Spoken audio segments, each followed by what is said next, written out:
It's time for the Douglas Coleman Show. Mr. Smooth and Savvy is joined by guests from all walks of life, from the entertainment industry to authors to political and social commentators, the famous and not so famous, the controversial and the light and fluffy. We have it all. Now, here's Douglas Coleman.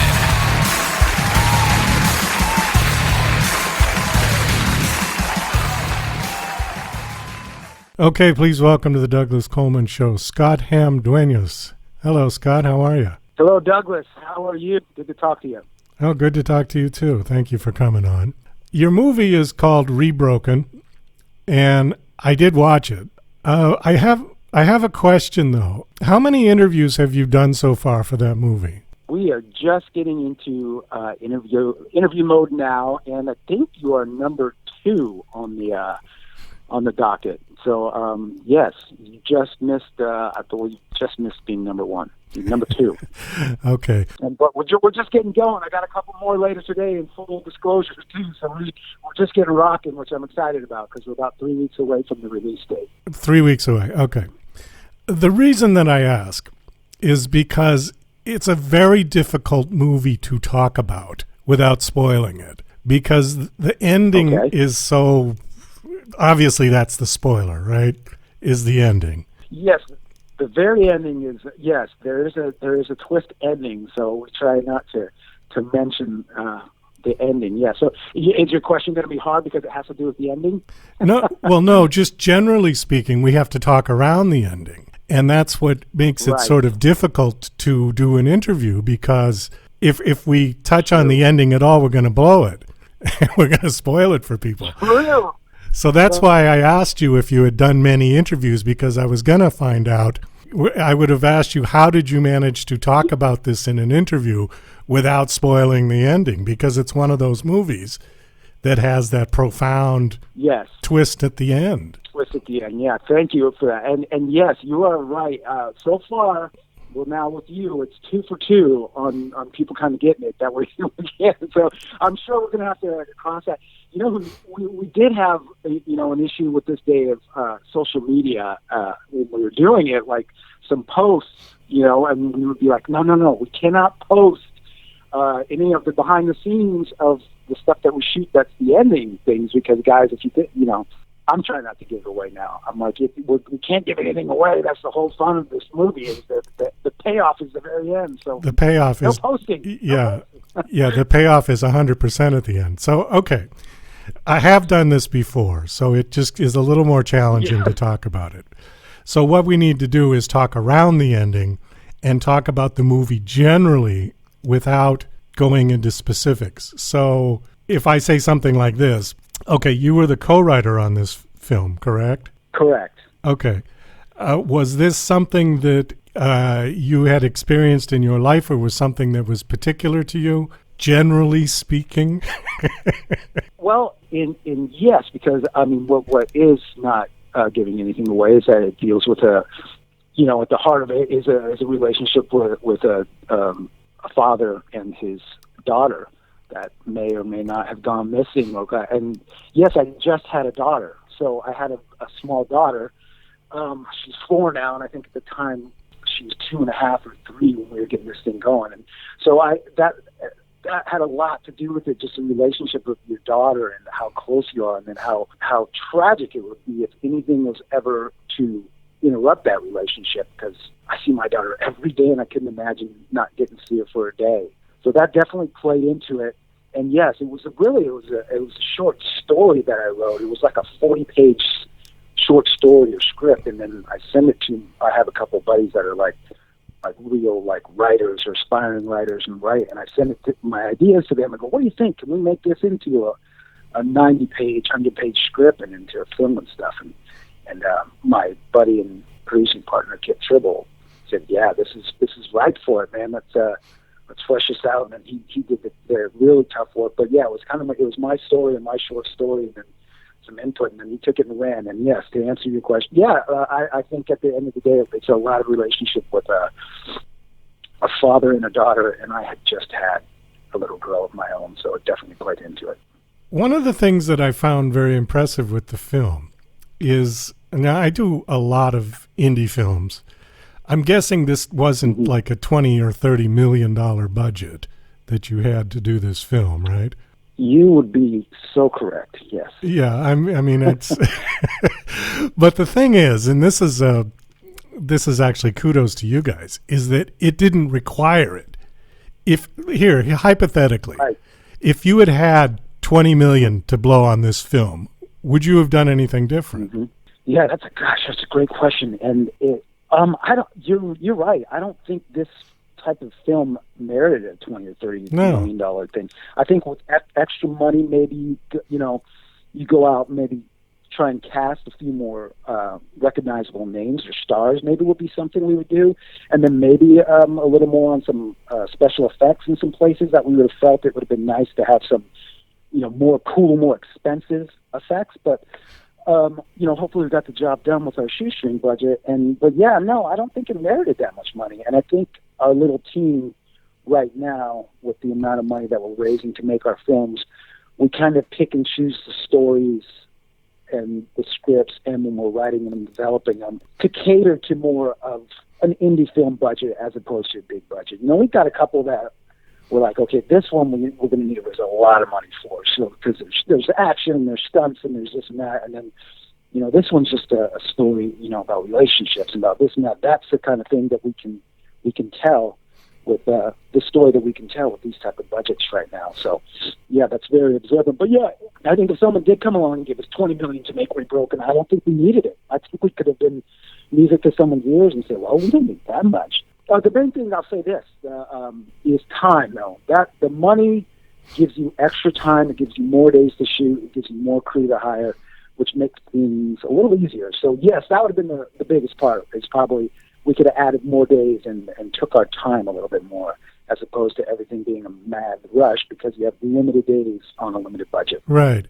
But the point I'm trying to get at is that because the story was so good, it just didn't need... Thank you. It didn't need all of that.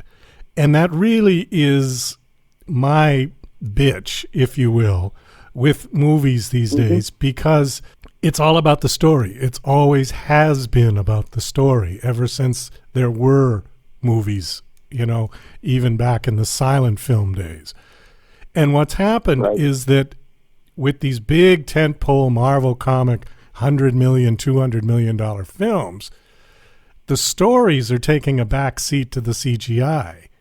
Now, sometimes it works and sometimes it doesn't, but I've seen some films that were $200 million budgets that the star of the film had probably 10 pages of dialogue at the most. And it was all one word, yep, okay, we got to go, hurry up. Just stuff like that. And the movie just was sort of, it didn't grab you. It didn't keep you in your seat. Yes. It didn't, but yours did. And that's all to the writing, I agree with you, but on so much of it. I enjoy a good superhero movie just like everybody else, but there's times in a lot of those where my favorite parts are by far not the big effects and the CGI stuff. It's when maybe you have, Robert Downey Jr. and 6 or 7 of these people in a room, and it's just dialogue, like setting up the story. The story. And those are my favorite parts because it's just human beings talking and these terrific actors getting to act instead of, like what you said, reacting to, a special effect with a 1 or 2 word thing, which is they're clever and they're brilliant and they're stars because they can do it. But yes, I'm with you. I love story and I love a slow burn maybe, and I love to get to watch actors perform and get to know these characters. And yes, I'm with you. I love that and I miss that. I'm open to a big car crash and superhero thing too, but not all of them like it's going that route these days. I do love a good story, and that's why I'm a huge Quentin Tarantino fan too, because I love to watch and flesh out all these amazing stories and characters, and the dialogue's fantastic, and I love it. I love it. I'm with you. What you say. I agree. Well, and Martin Scorsese was very good at that as well. All of his films, although it's similar in style, he's definitely got a style. But it is all story, and it's usually told first person. And that's what's really cool about his films. That's a great example. Yeah. I mean, he's the king, man. He's the best. He's the best at it. That's why his movies, one after another, are all terrific. So top of the heap. I mean, it gets no better than Scorsese. So yeah. You're on it, man. You're on top of it. You're nailing this stuff. One thing about your film that was unique, or more unique than other films, you had a lot of scenes where you were alone and with just your subconscious and your memories, and that takes a certain skill as an actor, because I really think it's easier if you have a script and okay, I got to say this, and then this person's going to say that, then I listen, and then I react, and then I act. But if you're on your own and it's just your mind, I think it's a more of a challenge as an actor. What do you think? I'm going to sound like a big suck-up, but I agree with you, too. I agree with you there, too. It is much easier because it's, there's a whole, I don't know if cliche is the right word, but a whole thing to acting that it's really acting is more about listening to the other person and then reacting to what they say. So that people will say, acting is more about listening. And then you're right. So, you're drilled on all this listening to the other actor and react to what you say, and you don't know what they're going to say. And that's what the fun and brings out great acting, and all the greats do it. But yeah, when it's just you by yourself, there's nobody to listen to and react to, or dialogue to react off of. So you're really kind of doing all this internally of like, I'm reacting to this emotion and to that emotion, and you're trying to do it without being too big or too small. You want to get it. So I think it's really challenging, man, when you're just sitting there all alone in a room and right, because there were here and hear this here and you. Yeah. They have to tell you, because I'm sure it's definitely a challenge. I'm sure a lot of that was added in post, right? So you didn't have all of the cues going on when you're sitting there, reflecting on your daughter's death, and you have to say, okay, now I got to think about this. And there were a lot of cuts. I mean, it was edited quickly in some of those scenes, so right. You had to keep that all on track when you were doing it. I give a lot of credit to our director, Kenny Yates, on that, because I think it was just the right amount of like telling, we'd go over what the scene was, and then he just kind of put me there, and then he would just go and just let it go and not say anything, and just kind of hopefully that I would find the moments of the scene on my own, and then maybe if we needed it, then maybe he would give me some verbal cues here and there, like, you hear something in the kitchen. What do you think that is? What do you think that is? Will, my character's name is Will.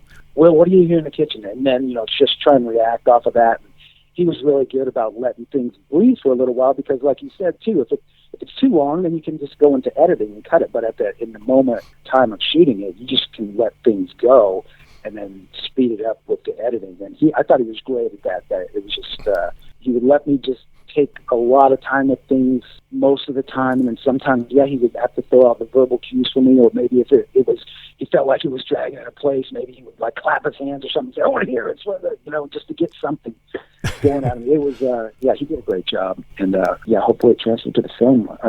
So I really like it. I really like the way it came out. So thank you for noticing all that. That's fantastic. Well, I kind of watch films with a scalpel in my hand, because at this point, most of the time, they're people that I'm going to interview on the show. Mm-hmm. So unless it's some huge film that I'm just going to watch because I want to watch it, which doesn't happen that often. So I watch a lot of the indies that come through, and I tend to watch them with a scalpel, because this way I can dissect the film a little bit and get some insight from the actors or the director or the writer, rather than just doing a synopsis of the movie. To me, that's sort of dull. Right. So I kind of watch with a different set of lenses on my eyes, if you will, a different pair of glasses when I watch things. Yours was interesting. Now, one thing I want to say, that hopefully this is a teaser and not a spoiler. It shouldn't be a spoiler. But there were two props that you used in the film. Now, one was the magnets, the little kids' alphabet magnets that go on the refrigerator.